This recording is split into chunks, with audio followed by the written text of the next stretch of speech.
Hello good morning friends, हम doctor Lakshmi Prasad Sinha private ITI के theory instructor हैं। तो हम लोग कल पढ़े थे क्या कि मनुष्य के शरीर पर करंट का प्रभाव, यानी मनुष्य के शरीर पर करंट का प्रभाव यानी कितना रेजिस्टेंस होता है, सूखावस्था में कितना रेजिस्टेंस होता है, गीलावस्था में कितना होता है, आंशिक रूप से गीलावस्था में कितना होता है, इसके बारे में हम लोग पढ़े थे। आप लोगों को याद होगा कि मनुष्य का शरीर का रेजिस्टेंस कितना होता है, तो 1 लाख ओम से 1 लाख यानी 1000 ओम से क्या होता है, 1000 ओम से 1 लाख ओम तक क्या होता है, 1 लाख ओम तक 1 लाख ओम तक कौन चीज तो बदलते रहता है। क्या बोलेंगे कि मनुष्य का शरीर का रेजिस्टेंस, यानी आपसे कुछ पूछेगा कि मनुष्य के क्वेश्चन रहेगा कि मनुष्य के शरीर पर करंट का प्रभाव, तो करंट किसके रेजिस्टेंस के ऊपर डिपेंड करता है, यानी आपके शरीर का अगर रेजिस्टेंस अगर कम होगा तो उसमें कौन सी होगा, ज़्यादा करंट प्रवाहित करेगा।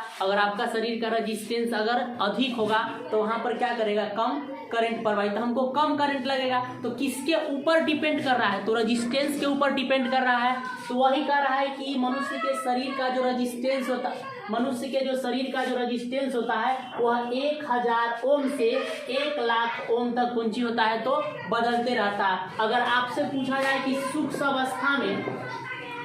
अवस्था में मनुष्य के शरीर का रेजिस्टेंस कितना होता है, तो क्या बोलेंगे कि सूक्ष्म अवस्था में मनुष्य का शरीर का रेजिस्टेंस कितना, तो 1 लाख क्या होता है, ओम होता है। ठीक, अगर आपसे पूछा जाए कि गीला अवस्था में कितना होता है, गीला अवस्था में तो क्या बोलेंगे कि गीला अवस्था में मनुष्य के शरीर का रेजिस्टेंस कितना होता है, तो 1000 ओम होता है। अगर आंशिक रूप से गीला अवस्था में पूछा जाए,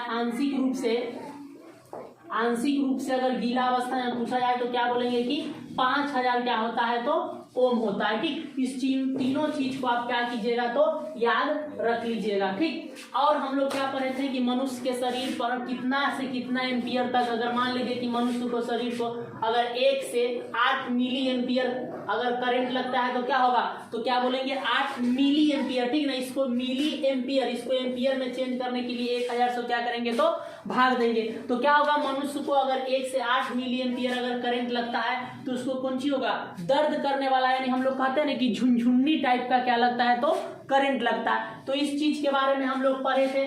आज हम लोगों को क्या पढ़ना है कि आग के प्रकार, यानी टाइप्स ऑफ फायर। ठीक, देखिएगा क्या होता है आगे।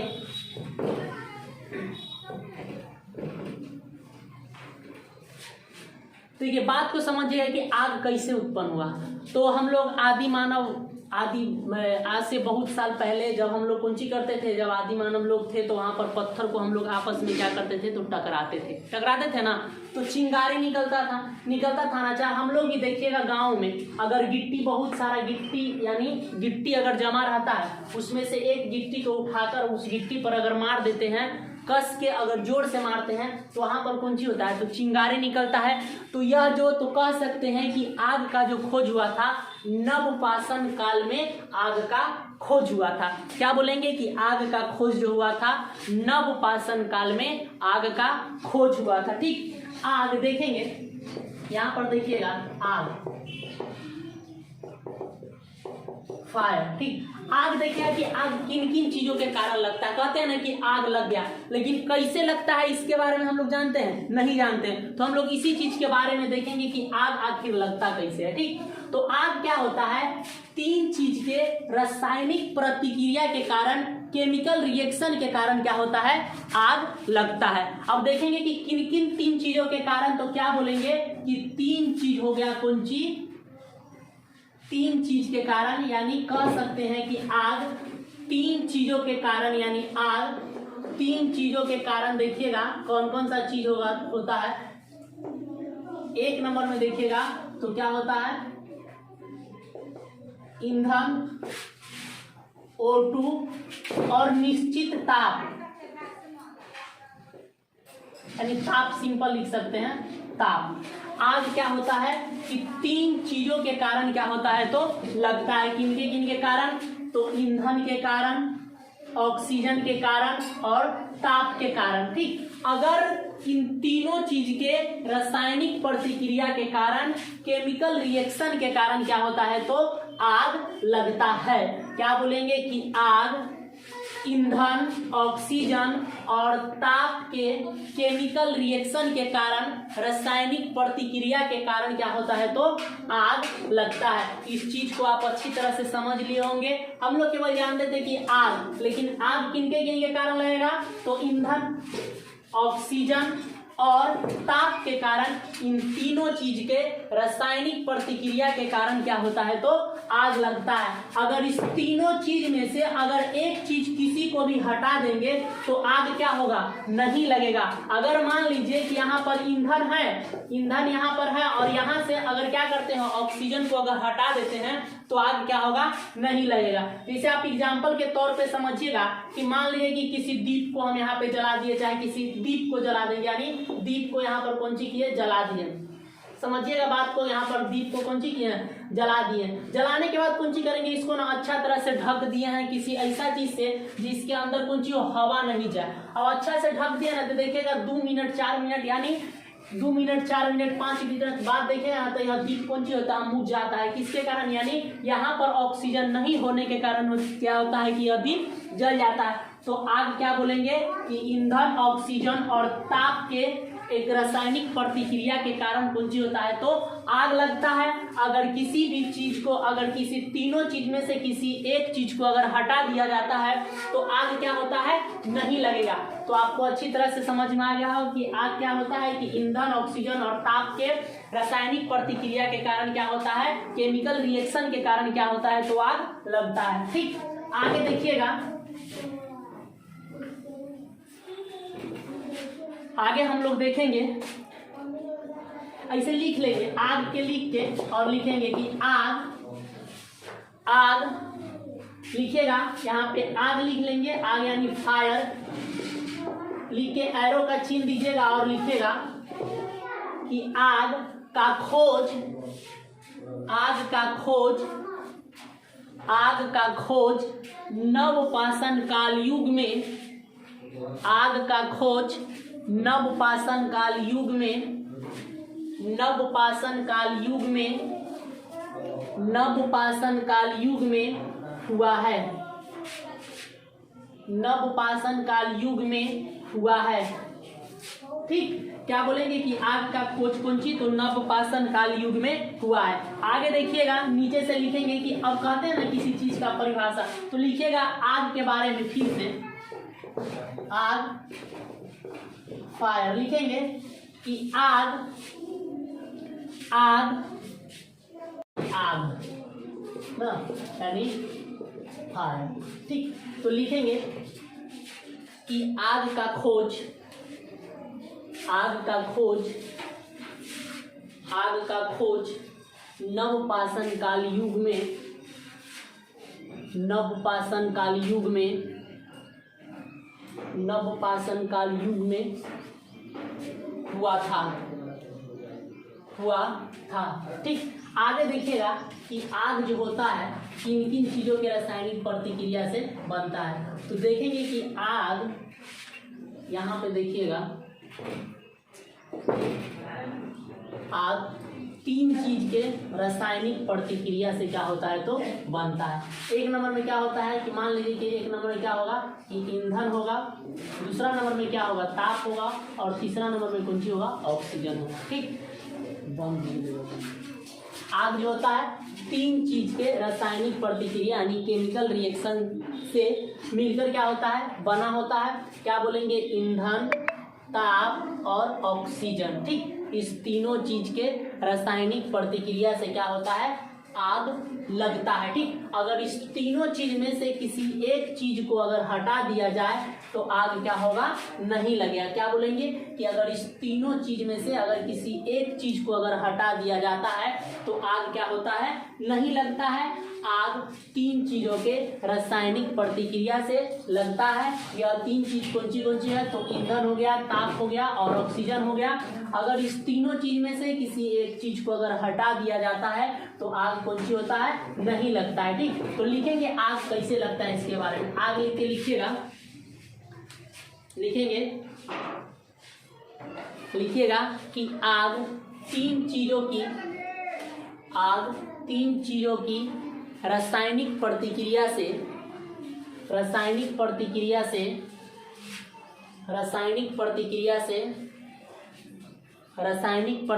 से लगता है आग 3 चीजों की रासायनिक प्रतिक्रिया से लगता है। कौन कौन है? तो लिखेंगे ईंधन, ताप यानी निश्चित ताप, और कौन सी? ऑक्सीजन।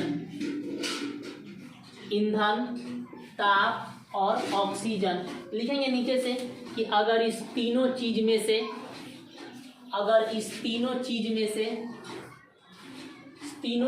से कोई भी एक चीज न हो तो, इस तीनों चीज में से कोई भी एक चीज न हो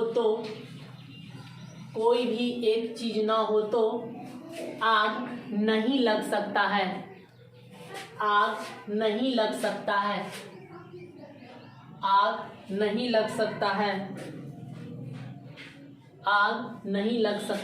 यानी कह सकते हैं कि आग जो होता है ईंधन, ताप और ऑक्सीजन, इस तीनों चीज को रासायनिक प्रतिक्रिया यानी केमिकल रिएक्शन के कारण क्या होता है? आग लगता है। अब क्या कहता है कि इस तीनों चीज में से तीनों चीज को न होना जरूरी है। अगर इस तीनों चीज में से अगर एक चीज को हटा देंगे तो क्या होगा? आग नहीं लगेगा। देखिए एग्जाम्पल कि अगर मान लीजिए कि यहाँ पर कोई चीज है, जल रहा है, यहाँ पर ऐसे जल रहा है, पुराना जमाना वाला दिया है, जल रहा ना, इस दिया को कौन सी करेंगे? किसी चीज से ढक देंगे, यानी ढकने के बाद कौन सी होता है? यहाँ ऑक्सीजन नहीं जाएगा। तो देखिएगा 2 मिनट या 4 मिनट बाद कौन सी होता है? यह मूझ जाता है। 5 मिनट बाद कौन सी होता है? मूझ जाता है। किसकी अनुपस्थिति के कारण? तो ऑक्सीजन की अनुपस्थिति के कारण कौन सी हो गया? या तो मूझ गया। तो कह सकते हैं कि आग लगने के लिए इस तीनों चीज का होना अति आवश्यक है। ठीक, आगे लिखेंगे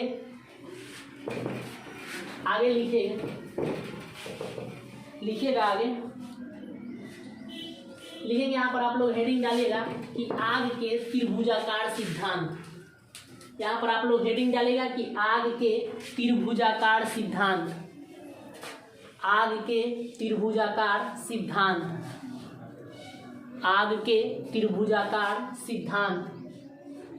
ठीक, देखिएगा आग के त्रिभुजाकार सिद्धांत में क्या होता है कि एक त्रिभुज बना लिए, ठीक ना। बनाने के बाद क्या करेंगे कि यहाँ पर क्या दीजिए आप? ऑक्सीजन O2 दे सकते हैं। ठीक, यहाँ पर क्या दे सकते हैं? ताप दे सकते हैं, और यहाँ पर क्या दे सकते हैं? ईंधन दे सकते हैं। बात को समझे ना? तीनों। इसको आप चेंज कर सकते हैं, ऐसा नहीं है कि चेंज नहीं कर सकते हैं। इसको आप कौन सी कर सकते हैं? तो चेंज कर सकते हैं। जैसे यहाँ हम बनाए, ठीक ना, यहाँ बना दीजिए आपके त्रिभुजाकार सिद्धांत। यहाँ पर आप कौन सी कीजिए? तो ईंधन लिख सकते हैं, यहाँ पर आप ऑक्सीजन लिख सकते हैं, और यहाँ पर कौन सी आप? ताप, और बीच में क्या लिख सकते हैं? तो आग। ठीक, याद रखिएगा यही हुआ आग का त्रिभुजाकार सिद्धांत। अगर इस तीनों चीज को दे दिया जाए और बीच में आपका त्रिभुज का सिंबल अगर खाली है तो आप यहाँ पर क्या लिखिएगा? तो आग लिखेंगे। ठीक, अगर सपोज दैट माने कि ऑक्सीजन, आग और ताप दे दिया तो आप क्या लिख सकते हैं? तो ईंधन लिख सकते हैं ना। अब याद रखिएगा कि अगर इस तीनों चीज में से अगर एक भी चीज अगर नहीं रहेगा तो आग कौन सी होगा? नहीं लगेगा। ठीक, अब एक चीज को आप और समझिएगा कि अगर आग लगता है तो हम लोग फायर ब्रिगेड के यहाँ फोन करते हैं ना, तो कितना नंबर पर फोन करते हैं? तो क्या बोलेंगे कि वहां पर क्वेश्चन पूछता है कि 101 नंबर पर हम लोग कौन सी करते हैं? तो कॉल करते हैं। ठीक, याद रखिएगा कि फायर ब्रिगेड के यहाँ हम लोग कितना नंबर पर कॉल करते हैं? जिसको आप लोग गाँव देहात में कहते हैं ना कि दमकल, हम लोग कितना पर फोन करते हैं? तो 101 नंबर पर फोन करते हैं। ठीक, आगे लिखिएगा, यानी समझ गए ना आग के त्रिभुजाकार सिद्धांत क्या होता है। आगे देखिएगा, आग का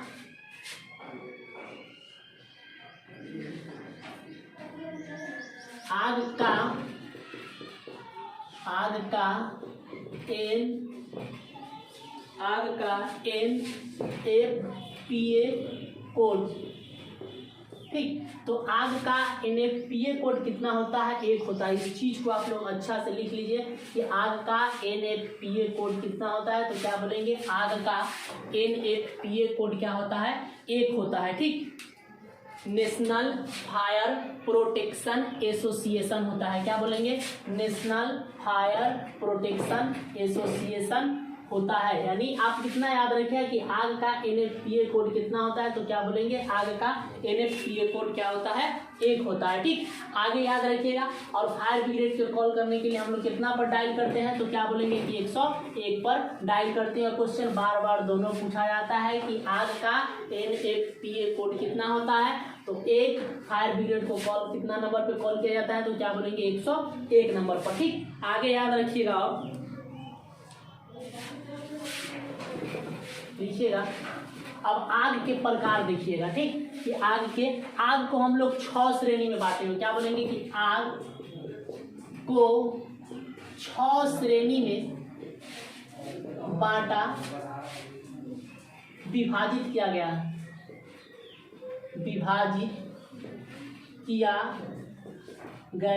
है, जो कुछ इस प्रकार है। यानी A प्रकार का, B प्रकार का, C प्रकार का, D प्रकार का, और उसके बाद F प्रकार का और K प्रकार का। क्या बोलेंगे कि आग को हम लोग कितने श्रेणी में बांटते हैं, तो आग को हम लोग 6 श्रेणी में बांटते हैं। कौन कौन सा होता है, तो A प्रकार का आग यानी class A fire, class B fire, class C fire, class D fire, class F fire और क्लास कौन सी, K फायर। ठीक, क्या बोलेंगे कि आग को हम लोग 6 श्रेणी में बांटते हैं। तो 6 श्रेणी में अब पहला श्रेणी में देखेंगे ए श्रेणी के अंतर्गत क्या होता है। ठीक, तो क्या लिखिएगा आप लोग, यानी लिख सकते हैं क्लास ए फायर चाहे ए श्रेणी, तो लिखिएगा ए श्रेणी में लिखेंगे कि लकड़ी कागज, लिखेंगे ए श्रेणी में लिखिएगा कि ए श्रेणी की आग किसे कहते हैं, तो लिखेंगे लकड़ी कागज कोयला,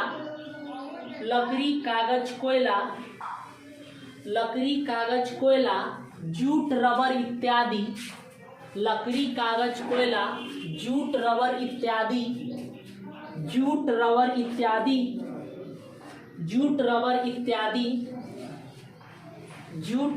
इत्यादि से लगने वाली आग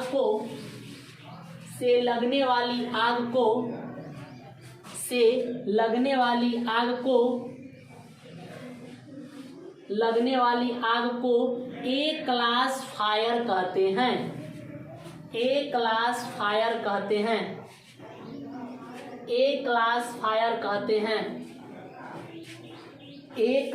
फायर कहते हैं। फिर से एक बार सुन लीजिएगा कि लकड़ी, कोयला, रबर, जूट आदि में लगने वाली आग को ए क्लास फायर कहते हैं।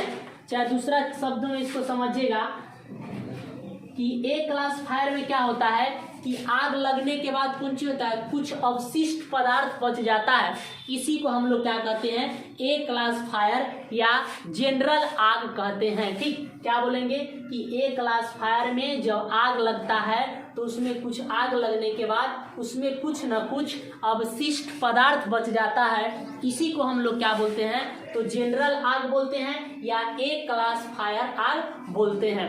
एक लाइन में कह सकते हैं कि ए क्लास फायर क्या होता है, तो क्या बोलेंगे कि आग लगने पर कुछ अवशिष्ट पदार्थ बच, जैसे आप कोयला को जलाइएगा ना, जूट को आप जलाइएगा, जूट का मतलब समझते हैं ना, पटुआ जिसको बोलते हैं, सूतरी वाला जो बोरा आता है वो जूट का ही आता है, तो क्या बोलेंगे, यानी कोयला जूट हो गया, कपड़ा हो गया, चाहे कागज हो गया।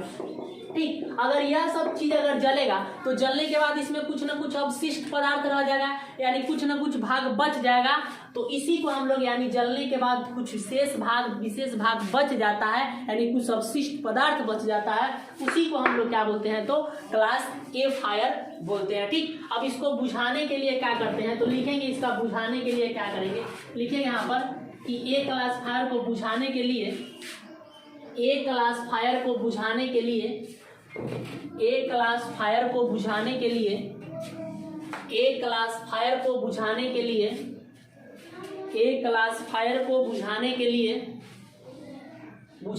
लिए ठंडी जल का बौछार किया जाता है। ए क्लास फायर को बुझाने के लिए ठंडी जल का बौछार किया जाता है। ए क्लास फायर को बुझाने के लिए ठंडी जल का बौछार किया जाता है। ठंडी जल का बौछार किया जाता है। ठीक, याद रख लिया कि लकड़ी, कोयला आदि से लगने वाले आग को ए क्लास फायर आग कहते हैं। इसको बुझाने के लिए ठंडी जल का बौछार किया जाता है। ठीक, और आगे हम लोग कल पढ़ेंगे बी सी डी एफ और के, इस सब के बारे में हम लोग क्या करेंगे, आगे पढ़ेंगे। चलिए आज के लिए इतना ही।